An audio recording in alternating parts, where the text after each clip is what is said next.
Thanks for your patience. I call to order the March 12th, 2024 Common Council public hearing. Time is now 5:29. 6:29. Sorry. Would the clerk please call the roll?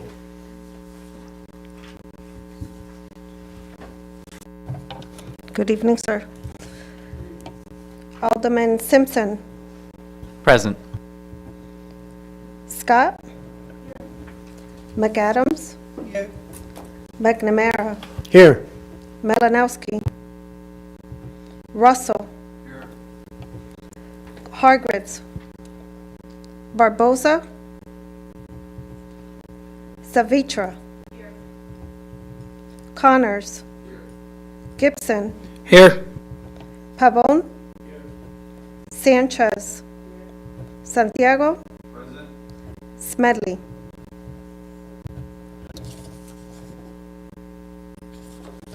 Mrs. Alderman Barbosa. Thank you.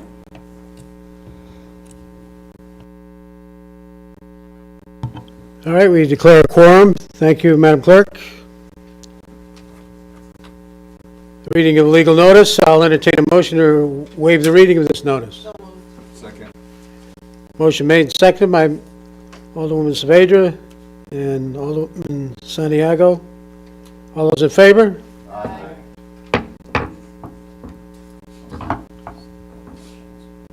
The reading, all those opposed. Thank you, Mr. President. Hearing none, the reading is waived. Having been noticed properly, we will begin the public hearing. Please remember to state your name, if anybody's present or calling in remotely, and address for the record, and limit your speaking to 3 minutes. The item for public hearing is item 36367, conveyance from the State of Connecticut Department of Transportation of 2 parcels of land on the southerly side of Connecticut Route 72 eastbound on-ramp in the area of Hamilton Street and Sherwood Road. Are there any speakers for this item? Any speakers? Anybody calling in remotely? None. One more time, any speakers? Seeing no speakers, we will close the public hearing. The time is now 5:31. 6:31. I'm going to fix this for you. Thank you, colleagues.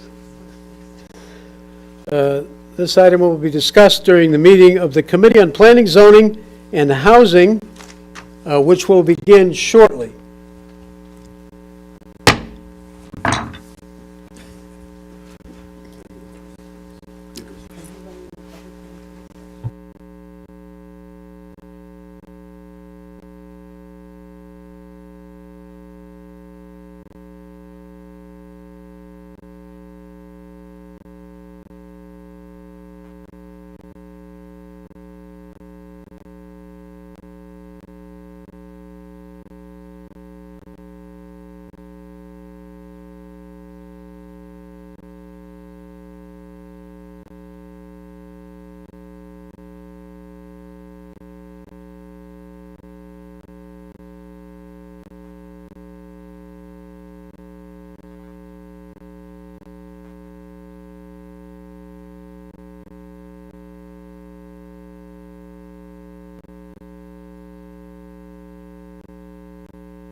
Good evening, everybody. I call to order the March 12th, 2024 public hearing and special meeting of the Zoning Subcommittee. The time is now 6:34. Ms. Clerk, will you please call the roll? Good evening, Mr. Chair. Good evening. Alderman Simpson. Present. Alderman Scott. Alderman Magnum Adams. Alderman McNamara. Here. Alderman Malinowski. Alderman Russell. Alderman Hargreaves. Alderman Barbosa. Alderman Savitra. Alderman Connors. Alderman Gibson. Alderman Pavon. Alderman Sanchez. Alderman Santiago. Present. Alderman Smedley. Mr. Chair, you have a quorum. Thank you. And Madam Clerk, will you please read into the record the notice of the public hearing? Make a motion to waive the reading. We have a motion made by Alderman Santiago, seconded by Alderman Russell to waive the public reading. All in favor say aye. Aye. All opposed say nay. The motion carries. The reading is waived. So having been noticed properly, we will begin the public hearing. Please remember to state your name and address for the record and limit your speaking time to 3 minutes. The first item for the public hearing is item number 36354 to amend section 160-20 of the zoning ordinances, adding new special exception uses in the B3 zone. Are there any speakers for this item? Are there any speakers for this item? One last time, are there any speakers for this item? Any callers? Alrighty, seeing no speakers, we will move on to the next item. The second item for this public hearing is item number 36355 to amend section 280-30-10 of the zoning ordinances related to enforcement. Are there any speakers for this item? Are there any speakers for this item? One last time, are there any speakers for this item? And any callers? Alrighty, seeing no speakers, we move on to the next item.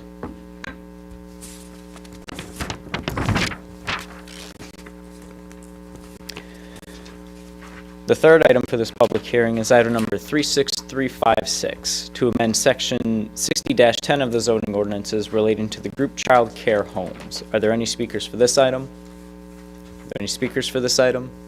One last time, any speakers? Any callers? Alrighty, seeing none, we will move on to the next item. The fourth item for this public hearing is item number 36357 to amend section 135-10-50 of the zoning ordinances relating to permitted uses in the RO district. Are there any speakers for this item? Any speakers for this item? Are there any speakers for this item? No callers? Alrighty, seeing none, we will move on to the next item. The fifth item for this public hearing is item number 36358 to amend the official zoning map to change the A2 multifamily houses moderate density district located at 614 West Main Street to B3 neighborhood mixed use district. Are there any speakers for this item? Just come to the podium, and if you can state your name and address for the record, as well as if you need help with the microphone, just let us know. Sure. Yeah, it's like a little face with a little wave coming out of it.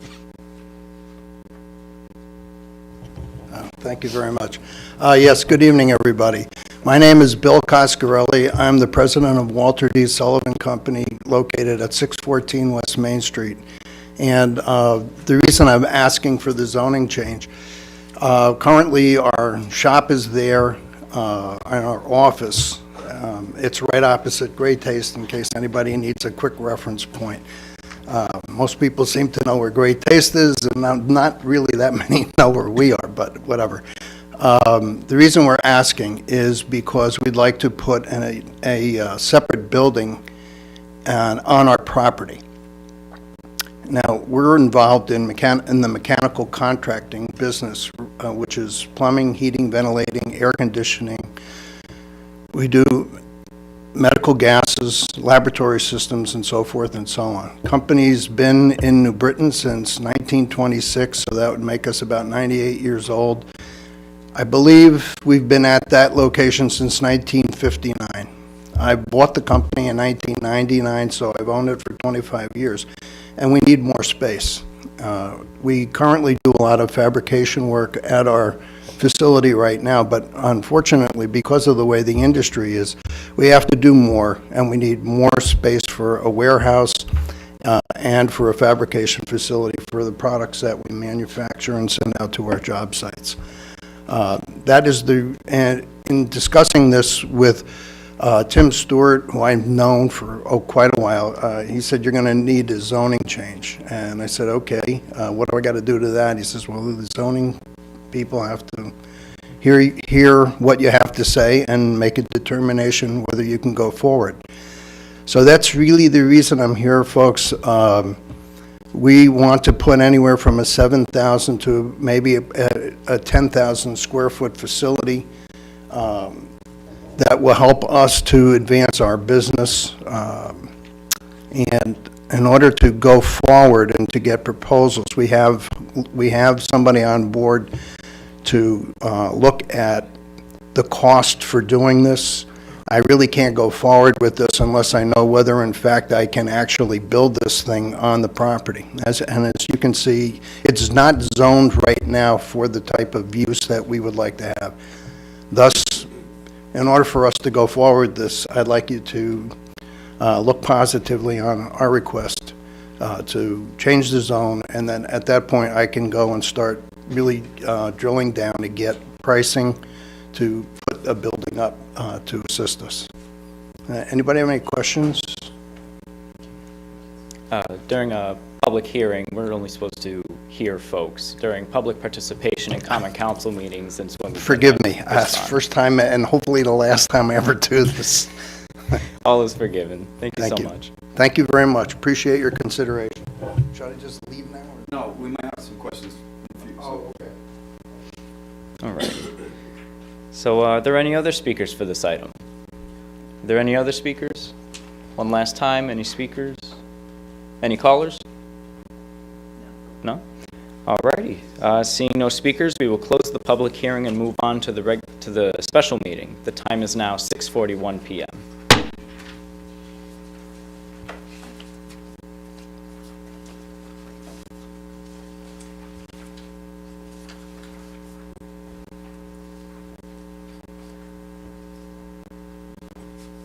Just giving a moment for everybody to shuffle their papers. Yeah. Chair, may I ask for a quick recess? Sure.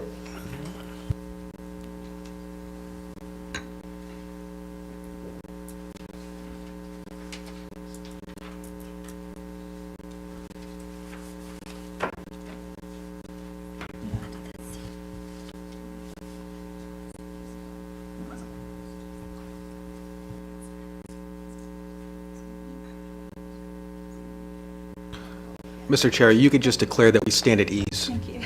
Yes, you can stand at ease. Or you stand at ease, that's all. And no motion necessary. Yes, all right. Yes.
Thank you, Chair.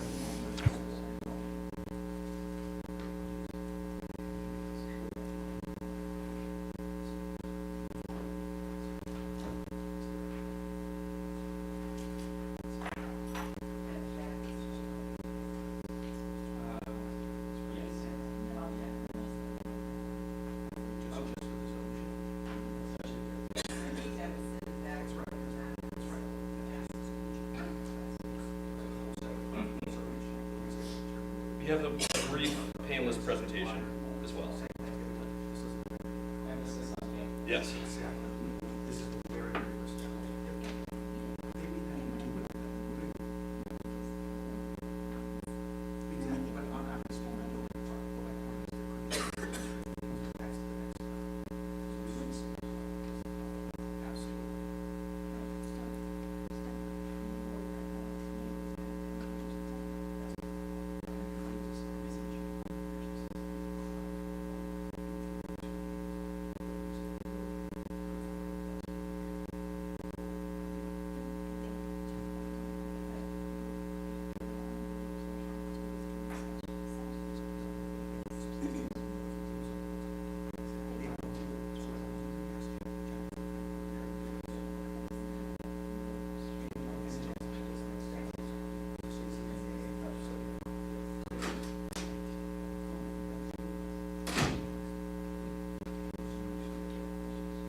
Alrighty.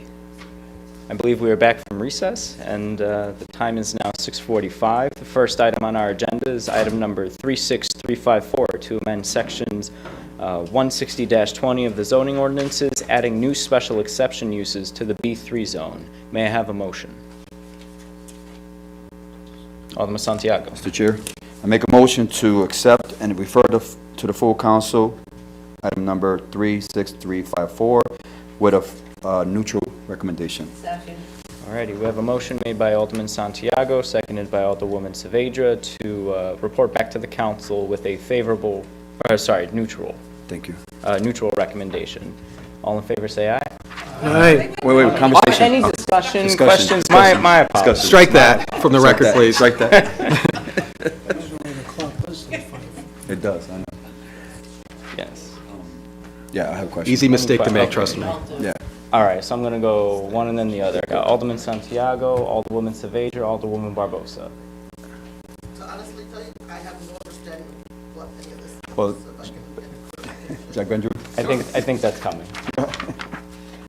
You might as well just hang up here. Oh, we're good, yeah. Yeah. So I pretty think, much. good evening, Jack Benjamin, Director of Planning Development. I think the game is going to be to put a brief presentation that goes through all the proposed zoning changes on right now, and then we'll do the individual city plan reports and discuss the individual items as we move forward.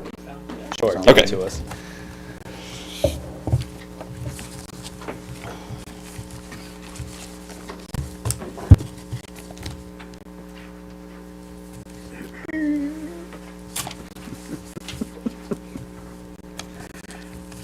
Hey, Jess, how you doing?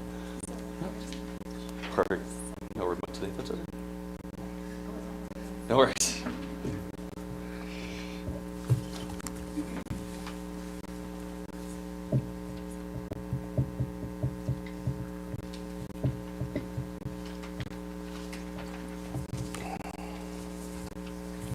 Okay, so we do have a few things on the docket tonight that I think are worth going into a little bit of detail about, answering any questions. We'll go through our presentation on what each of these items are, and then again, as we take up each individual item, I can read the report into the record and we can take individual questions. So we have, this is one of the things that we went over when we did our initial sort of zoning 101 in January, is there are two sorts of changes that you're going to see come in front of you from the Department of Planning and Development in response to the zoning code, one of which are boundary changes, which impacts the zoning map of the city, and one of which are text changes. So we have one boundary change, and then 4 text changes that are in front of you tonight. So the one boundary change, which Mr. Coscarelli spoke on, is for 614 West Main Street. This piece of land is what's known currently as a split zone parcel. So the front part of this property was zoned B3, and the back portion is zoned A2. A2 is high-density residential. The only access being able to get through Mr. Coscarelli's property here, having no intention himself to produce high-density residential properties or units on this property, we felt it was a reasonable request to honor the zone change here to a B3. It could help Mr. Coscarelli expand his business. One of the things that we're tasked with, and one of the things that our Plan of Conservation and Development recommends that we do, is to eliminate split zone parcels in the city. That's generally to make development a little bit cleaner, unless in some very specific instances. In general, split zone parcels were produced from subdivision or re-subdivision processes when code was overlaid on the city's map in 1925 and then updated in 1967. You saw a lot of zones that were drawn based on, say, not necessarily parcel lines, but distance from a right-of-way. So sometimes South Street's an example we were looking at today. There are a lot of split zone parcels on the north side of South Street because what it looks like they did was they put an industrial zone, say 100 feet back from South Street, rather than individually zone each of those parcels. So what happened originally here, we're not quite sure of. But again, we think it's a legitimate and reasonable request to honor eliminating the split zone, turning it all to B3, and allowing Mr. Coscarelli to expand his business. The other, just to let you know, the other path here was to go in front of the Zoning Board of Appeals and ask for a use variance in an A2 zone for basically light industrial use, which we didn't think was necessarily appropriate. One of the reasons why we approach a lot of these cases by doing a full zone change is to bring properties further into compliance, and also not to undermine our own zoning code. If we entertain a use variance for a light industrial use in an A2 zoned parcel, that sort of starts to undermine the integrity of a high-density residential district. That sets a precedent where other people could come forward and start to ask for zone changes in such a district. Okay. And then a brief summary of the text changes. So the first one is adding industry non-nuisance to special exception in the B3 district. This seems to be an appropriate use, and we've seen higher demand recently for non-nuisance or light industrial uses in the B3 district. B3 is already a mixed-use district as it is, with a variety of commercial and residential uses. Think Broad Street, think this part of Allen Street. That's your example right there, 352 Allen. Light industry, they're doing a little bit of fabrication on site. They might have a showroom out front and take both wholesale and retail clients. 3655 is a very small change to our code that gives basically enforcement power to a zoning enforcement officer, for which we have hired somebody new for that position who's doing a wonderful job. The way that the code is written right now is that the Director of Licenses, Permits, and Inspections, i.e. the Building and Health Director, which is Sergio Lupo, retains the enforcement power. Through Sergio and our new CEO, Conrad, there's an interest in adding a little bit of language to make sure that it was put in the code that the zoning enforcement officer actually has the power to go out and do zoning enforcement. 36356, this is basically a change to every residential zoning district that reflects the state's passage of Public Act 23-142, which basically declares that you cannot prevent child care facilities from locating in residential neighborhoods. So this is to bring us into compliance with the state's Public Act. And then the final code change for the night is to allow retail uses in the RO district on a portion of West Main Street. So this is specific to West Main Street. The RO district spans multiple different street lengths in the city. West Main Street, coming from downtown, when you go past the library, that turns into an RO district, which is residential and office. They haven't previously allowed retail. We've seen some demand for smaller retail establishments to be located in some of these buildings. Okay. All right, so the first item being 36354, the city plan's recommendation. The City Plan Commission recommends approval of the zoning text amendment. The proposed zoning revision is a desirable use for the B3 district and will help bring existing businesses into zoning compliance. Happy to take any questions. I'm sorry. Anything specific, Alderwoman Barbosa? Oh, the City Plan's recommendation or the presentation? Okay. The mic. I'll be the mic guy today. Okay, so this is an amendment to the B3 zoning district to add industry non-nuisance as an allowable use in the B3 district. So this is one of those attempts to sort of merge more uses in individual districts in the city. Zoning for a very long time has segregated uses based on very strict interpretations. residential district, business district, never the twain shall meet. This is one of the opportunities to add a sort of mix of uses, allowing for some more sort of uses of property in the district. So the city plan's recommendation, City Plan Commission recommends approval of the zoning text amendment. The proposed zoning revision is a desirable use for the B3 district and will help bring existing businesses into zoning compliance. Alderwoman Savejo. So, Mr. Benjamin, if you could help us out, what is the definition of B3, so we understand what it is and Yep. what we're adding to it? B3 is referred to as neighborhood mixed use. So B3 district has fairly lax dimensional requirements for properties. So 0 or small setbacks, which means you can build close to a property line. Think slightly more urban development. B3 includes business uses on the first floor, mixed use residential apartments above, business uses on the first floor. So sort of mixed use districts, and this is helping to sort of add to the mix of uses in the district. Can I continue? Yeah, go for it. Can you give me an example of non-nuisance? Non-nuisance is any industry that you basically cannot tell it's doing an industrial process from the outside. So no noxious smells, odors, sights, sounds, no outdoor storage, no major vehicle storage, that sort of thing. Thank you. Alderman Santiago. Thank you, Mr. Chair. So you're saying non-nuisance, which means is that it's not visible, pretty much, right? Yeah. So that's what you want to add to B3? Yes. Okay. All right, thank you. And this is also just the last piece of that recommendation from the City Plan Commission addresses bringing more properties into compliance.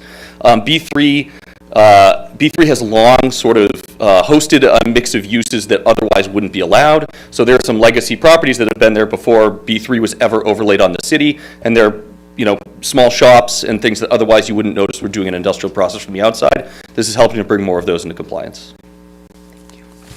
Mr. Chairman. Alderman McNamara. Jack, thanks for the explanations.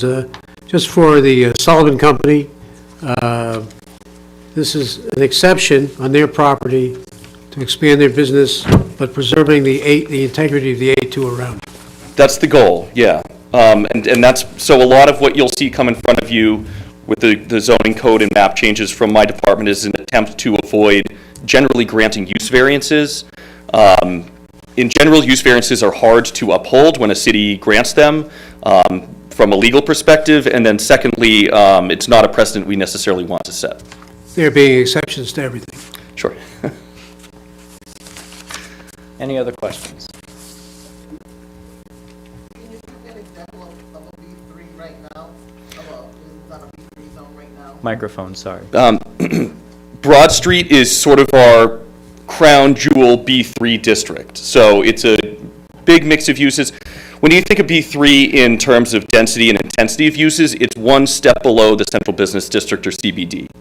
So there's downtown, and then you've got Broad Street, which has a similar amount of density, but lower building heights, slightly less units per acre, basically. Alderman Santiago. Thank you, Mr. Chair, through you.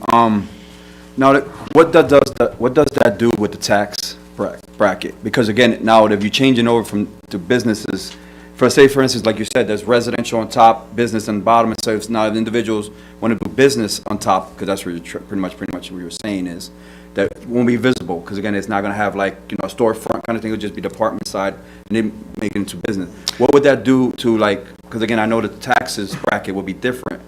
Not, so I mean, we really, we really have a, Sorry, are you referring to the assessment or the? Yes. Oh, okay, The so how assessment. this property is being I, assessed. yeah. Yes. What I can say is we have one tax rate for real and personal property. So how an assessor would approach assessing a business use versus a residential use, I can't speak to, but they're still subject to the same mill rate.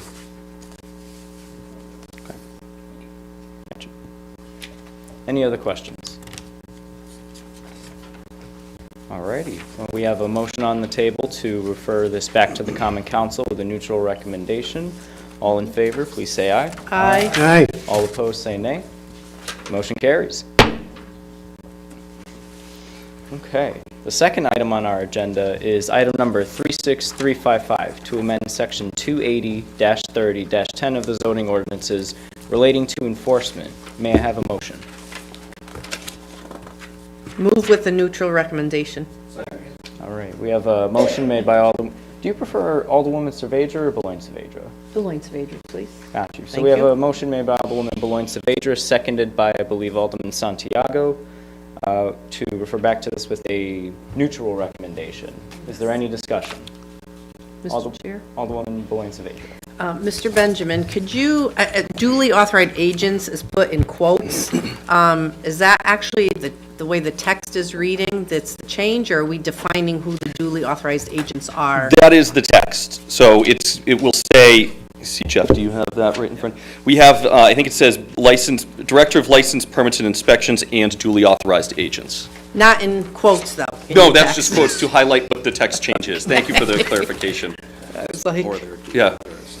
So the final text under 280-30-10 enforcement, which is tucked into the zoning ordinances to give it teeth, amend, it shall be the duty of the Director of Licenses, Permits and Inspections, again, i.e. the Director of Building and Health, currently Sergio Lupo, or their duly authorized agents as provided under these regulations to administer and enforce the provisions of this ordinance. if I may. And you said in your presentation that you have somebody that is now in this position, so you have a singular position that becomes a duly authorized agent? Yeah, and that is the zoning enforcement officer. So Conrad Michnevich is our new recent hire, had about 10 years in the city of Waterbury, met us and decided to come work for us instead, which is always a good feeling. And Conrad is our first KZO certified, which I couldn't tell you what it stands for besides ZEO, zoning enforcement officer. He's our first KZO certified person in that position, so who really has the ability to go out and enforce. In what department does he work in? Building and health. Thank you. Thank you, Mr. Chair. You got it. Any other questions? Alderman McNamara. Could you repeat the CEO's name again? Conrad Michnevich. That's impressive. I could be butchered. Michneiewicz. It's my best. We've heretofore not had a certified CEO? Not a KZO certified. But we're lucky to have somebody capable and experienced in this. They are at a dearth in Connecticut. All righty. Any other questions? All right. Seeing none, we have a motion to refer back to the Common Council with a neutral recommendation. All in favor, say aye. Aye. All opposed, say nay. Motion carries. The third item on our agenda is item number 36356 to amend section 60-10 of the zoning ordinances relating to the group child care homes. May I have a motion? With a neutral recommendation, Mr. Chair. We have a motion made by Alderwoman Beloin Cervedra, seconded by Alderman Russell to refer back to the Common Council with a neutral recommendation. Is there any discussion? I do. Any question? Alderman Santiago. So this is, you're adding allowing daycare. So this, what predicament, why did this came about? 'Cause I'm This is sure- based on Public Act 23-142, which is the state of Connecticut act that was passed. So this is, all cities and towns were either required to adopt their own tailored ordinance or just to accept the state's. We always try to adopt something that makes sense for us and still complies, obviously, with the state statute. Thank you. And then just the sort of, this was precipitated by the increasing trend for there to be smaller home-based daycares in cities across the state. Any other discussion? Mr. Chair, just a reminder, we should be reading the city plan report into the yep. record. I'm not sure if we missed the last one, I think we did. so we can go back to that and then we'll read the one for this Thank you. item as Thank well. you. Much Attorney appreciated. Dyken. So for 3655, the amendment to zoning ordinances for enforcement, the City Plan Commission recommends approval of the zoning text amendment. The proposed zoning revision will clarify the zoning regulations for enforcement and will allow the zoning enforcement officer to enforce zoning provisions. Regarding the amendment to zoning ordinances for childcare homes in residential districts, the City Plan Commission recommends approval of the zoning text amendment. The proposed zoning revision will bring the city into compliance with Public Act 23-142, which requires family childcare homes and group childcare homes to be permitted in residential zoning districts. Okay. And we had the reading for item number 36354, correct? We did do that one. Beautiful. Okay. Any other discussion? I believe Alderman Connors? Gotcha. Any other questions, any other discussion? Alrighty, we have a motion to refer back to the Common Council with a neutral recommendation. All in favor say aye. Aye. All opposed say nay. Motion carries.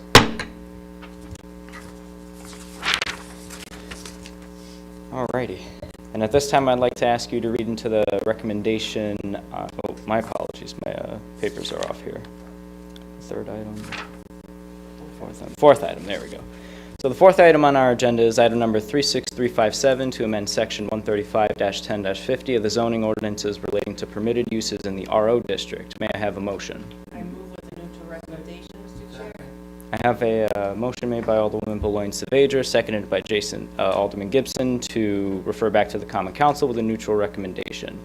Is there any discussion? But first, I'd like to ask you to read into the record the City Plan Commission recommendation on this. The City Plan Commission recommends approval of the zoning text amendment. The proposed zoning revision is a desirable use for the RO zoned parcels along West Main Street. Beautiful. Any Do questions? we wish for a little background first? Okay. Please. So this is, this RO zone is residential and office. Before, I think, almost a year ago, I think we did this in March of '23, RO was strictly located along the west side of Vine Street. So if you can picture across from the Museum of American Art, a lot of those buildings have been turned into office uses or are generally a mix of uses while still retaining the historic character of those buildings. RO is generally designed to retain existing structures. We have a historic structure provision in there. And although they have allowed office uses and another mix of uses, we've elected to, because of recent demand, to include some select retail uses along the West Main Street corridor. Previously overlaying this part of West Main Street was OP, which is office and public buildings. That's more for campus-style development. We went through and updated a lot of that code at the same time a year ago. But if you think about OP overlays over the college, it overlays over the hospital, it overlays over Stanley's corporate campus off Slater Road. It's a variety of larger structures on larger lots, and that was not necessarily something we felt was appropriate or desired by the neighborhood along West Main Street and around the park. So after working and modernizing the OP code a little bit, we then overlaid RO around the park to still retain some of those historic structures. Our attempt here is to still add a few retail uses as allowable along the West Main Street corridor. Any discussion? No questions? All righty, we have a motion to refer this back to the Common Council with a neutral recommendation. All in favor say aye. Aye. All opposed say nay. Motion carries. The fifth item on our agenda is item number 36358, to amend the official zoning map to change the A2 multifamily houses moderate density district located at 614 West Main Street to B3 neighborhood mixed-use district. May I have Mr. Chairman, Alderman McNamara. I move this be moved to the Common Council with a favorable recommendation.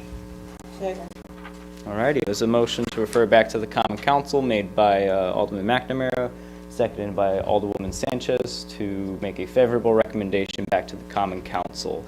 And at this time, I would like to call up Jack Benjamin to read into the record the city plan recommendation. Yep. Yes, okay. City Plan Commission recommends approval of the zoning map amendment. These split zone parcels contain business uses that are not compatible with the requirements of the A2 district. The uses and dimensional standards are compliant and better suited to the B3 district. So this is, again, for 614 West Main Street, split zone, Mr. Coscarelli's property. Alderwoman Beloin-Saavedra. I just have one question, because that, you said it's a high-density neighborhood. It's moderate density, I was wrong. Moderate density. Yeah. So, does this change in adding some kind of a business? My apologies, can you turn your mic on? Does this change have any negative effect on the housing, the people who live there? Well, so this is, the split zone part of the parcel that's being changed is not, there's no housing on that parcel. It's all basically empty space that has otherwise, been useless for the W.D. Sullivan. So we did have folks from adjacent properties come in to ask about the zone change, and we're generally supportive of it. There was no qualms that were expressed to Jeff or I about the zone change.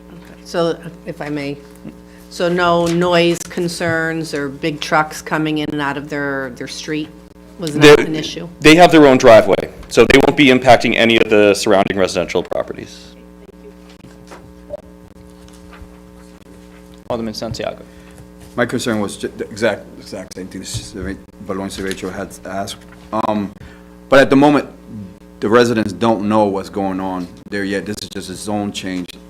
We explained to them what W.D. Sullivan's plans are when they came in and asked. So they obviously know. I mean, they've been a fixture for 98 years. They know their operations. I'm sure if they had any qualms about an additional building being built back there, which we did share with the residents that inquired, then they would have expressed them to us. What is the next process after we approve this? It's going to be through site plan review and review of building plans. In which you would have to notice as residents at that time too. Generally, because they won't necessarily need a variance, if this zone change has gone through, then it's a relatively internal process in the city.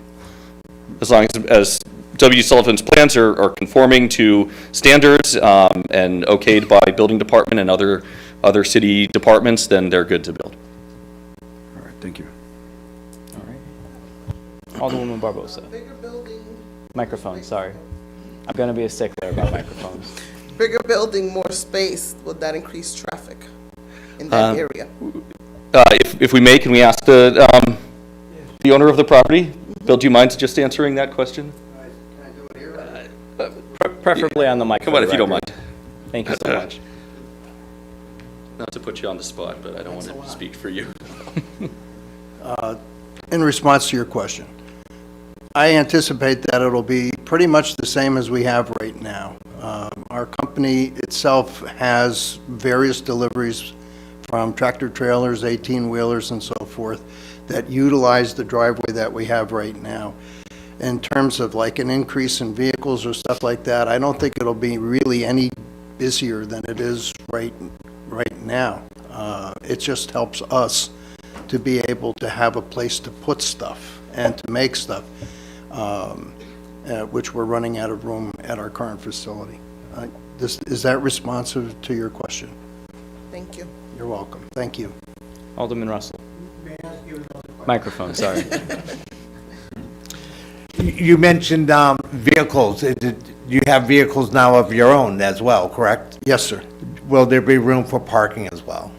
No, there's not a problem for parking. I mean, the amount of space that we'd be taking up really almost doesn't put a dent on the emptiness of the lot. It's an odd-shaped lot, honestly. You have a pretty wide front, and then it narrows down, and it takes a little turn. So we have a lot of room for parking all over the place. I don't honestly expect that the amount of vehicles that we have there right now will go up appreciably. It may go up a handful.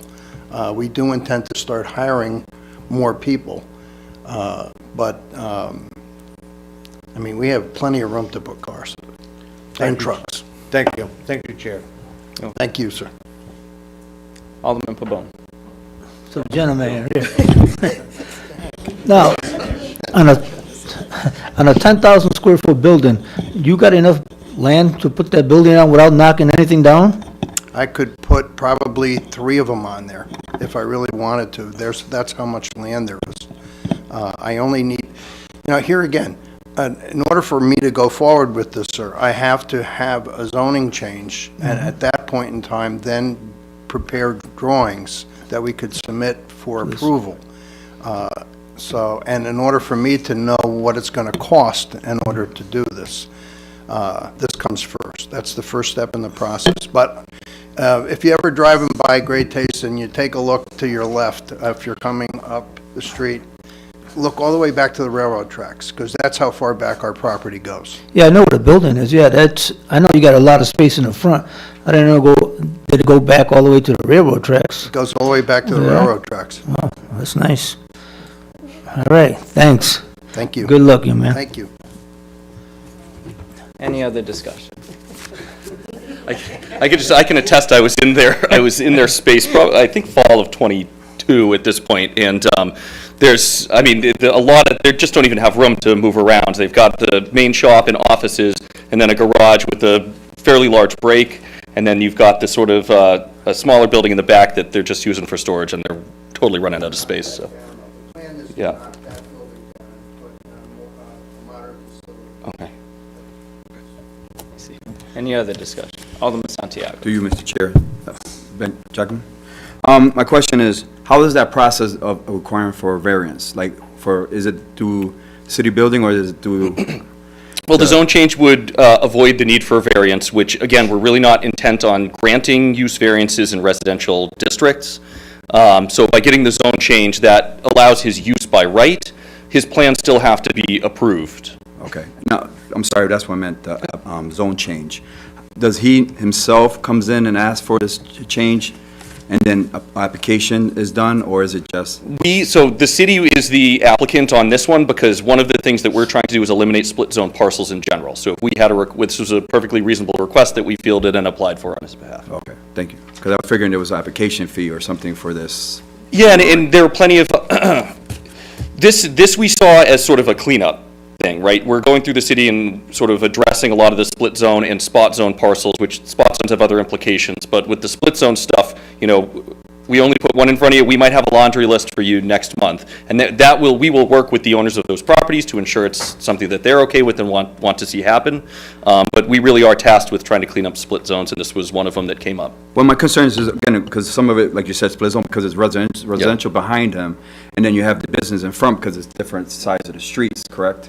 So like the entrance of those other homes are from side streets, I think it is. They are all side streets. Because there's none behind them, they're except for the train tracks. He's going all the way back to the tracks. The tracks, correct. Yeah. So I'm just concerned because, again, like when you do these changes, now the residents that live in those areas are going to be like, wait, we had, we had homes, now we got buildings being built up behind me or in front of me or anything, it kind of makes a little bit of a. One of the residents' concerns was that there would not be multifamily units built back there. So in many ways, seeing a slight expansion of the business rather than additional traffic in residential is seen as a positive. Additionally, through site plan review, if it's determined that there should be additional screening requirements, I mean, there are existing trees along each side of the property there that do screening. Okay. But that can be part of the sort of landscape review of the plans. The reason why I'm saying is because we look at Israel Putnam, right? We have this eyesore building, and then also they add this big 200-foot tower, and then the residents on the other side of, they're complaining obviously because of the building itself, and then you're adding another eyesore to it that kind of made them kind of complain about it, which was a big thing. If Mr. Coscarelli adds a 200-foot tower, the powers you gave to the zoning enforcement officer tonight shall be used. Thank you. Thank you. Any other discussion? Any questions? All right, seeing none, we have a motion to refer back to the Common Council with a favorable recommendation. All in favor say aye. Aye. All opposed say nay. Motion carries. And last but very not least, may I have a motion to adjourn? All right, motion made by Alderman Santiago, seconded by Alderman Gibson. All in favor say aye. All opposed say nay. We are adjourned at 7:17, not 6:17. And yes, and I ask that council members hang out for a moment because we have a Planning, Zoning, and Housing Committee meeting right after this. If you're not on the committee, you can leave if you want, but Yeah, if you're on the Planning and Zoning Housing Committee. yes. By the way, if you're an older person not on, you can still stay, by the way. Nothing's to prevent, yeah. Okay. Yes.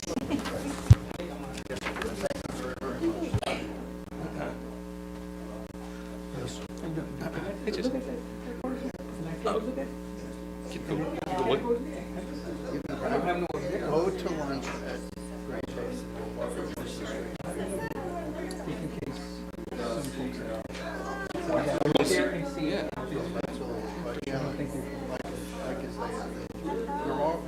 we already have an active business. This just helps us to be able to differentiate one of Yeah.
I actually mute it.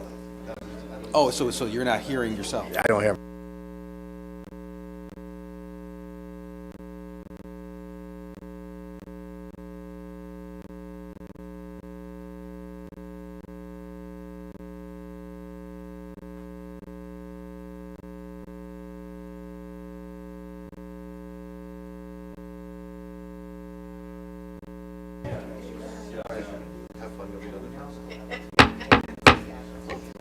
It's time.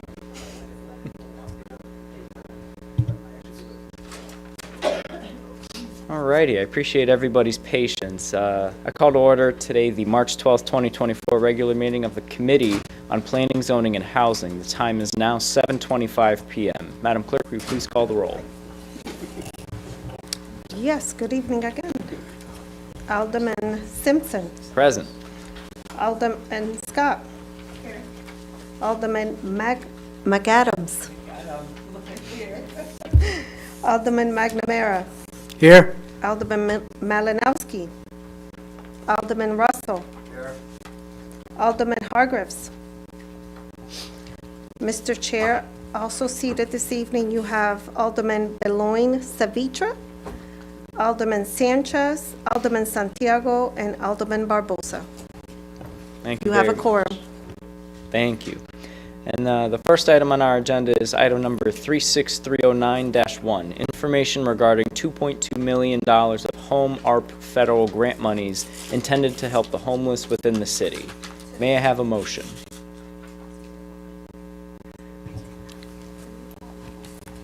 Can I call? I'm with you. Hang on. Oh, Acting as an alternate today. oh, I see. We have Alderman Pabon acting as an alternate. Welcome. So just to repeat what the agenda item is, it's item number 36309-1, information regarding $2.2 million in Home ARP federal grant monies intended to help the homeless within the city. May I have a motion? Mr. Chairman, Alderman McNamara. are we moving this on to the full council? Or to accept? I move to accept the report. All right, it's The resolution, I'm sorry. and is there a second? Has to go back, right? All right. So actually, Or- Alderman McNamara, the way it works is this actually has to go back to the full council for it to be accepted there. So we're asking, We're referring this, that was my, That's, yeah, it should be a referral. I'm Yes, not sure if you that's said, I may have missed if you said referral or not. Okay, thank you. Yes, I- Appreciate it. I move to refer this council with a neutral recommendation. thank you. All right, so we have a motion to refer back to the Common Council this report made by Alderman McNamara, seconded by Alderwoman McAdam. Is there any discussion? All right, Well, we have the benefit of Mr. Benjamin here working overtime, so, Jack, would you care to make any comments on this plan as opposed to FY23, FY24? Sure. So this report was prepared, and we shared most of this information at our January 25 special hearing on homelessness in the city. This addressed specifically the $2.2-ish million we received out of the Home ARP funding, which was an additional funding on the tail of the American Rescue Plan Act. This money is basically divvied into a few buckets. about half of which is going to go into social services, and we are unrolling with the FY24 annual plan along with our usual allocations of CDBG, home, and ESG funding. A lot of the applicants, and you'll see these come before you soon enough, but a lot of the applicants who applied for the ESG funding and some who applied for the home funding for different projects also put in applications, in some cases duplicates, in some cases new projects for home ARP. We received a good amount, a good number, more than expected, and we expect to roll out more money this year than we initially planned to.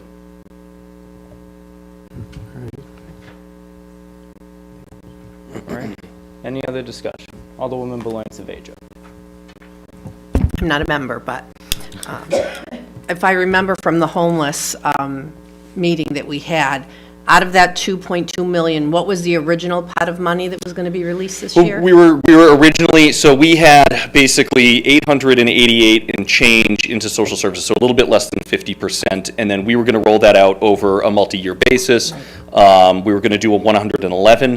That number is going to be more than that. We don't quite know it. I'm hesitant to say what that number is going to be, but based on demand and the hearing and public input and everything, we think it's appropriate to unroll more of that money immediately. Because I remember our discussion back at that meeting that was a point of concern, that we had the 2.2 and that Sure. 800,000 was going to be a multi-year rollout. And then the balance of the money was undefined yet. You were working on those other areas. Yeah, those so other the categories. biggest pot that's undefined is the one with the strictest regulations around how we use it, and that is the production of housing units that comply with the home ARP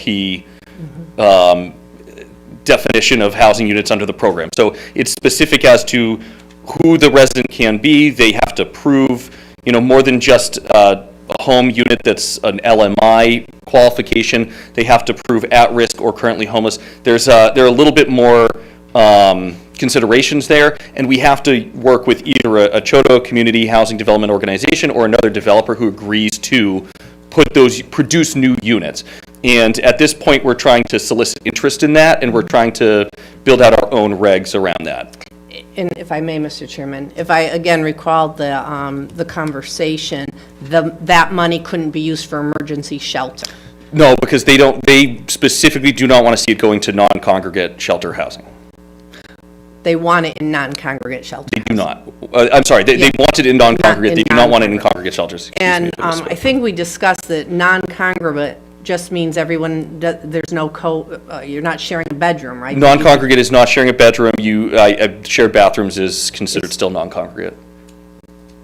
Yes, Yes. so there could be, so a shelter could have mixed use too. There could be a floor of the shelter that is congregate and then a floor of the shelter that's non-congregate. Conceivably. So if the question is, would presence of congregate shelters position the whole building as a congregate shelter? We don't believe so. I think you can probably partition your floors in a certain way, at least in our first reading of the regs.